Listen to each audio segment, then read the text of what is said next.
এবং চাঁদাবাজির বিরুদ্ধে সারা বাংলাদেশে আইন শৃঙ্খলা পরিস্থিতি অবনতির প্রতিবাদে জাতীয়তাবাদী যুবদল মাগুরা জেলা শাখার উদ্যোগে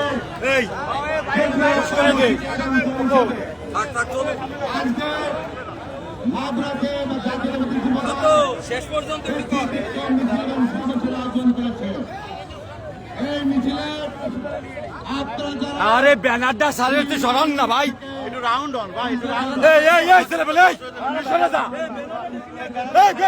ভাই, এই পাঁচটা তো সরান না রে ভাই, এই পাঁচটা ঠিকই আছে। আরে ভাই ভাই ভাই কই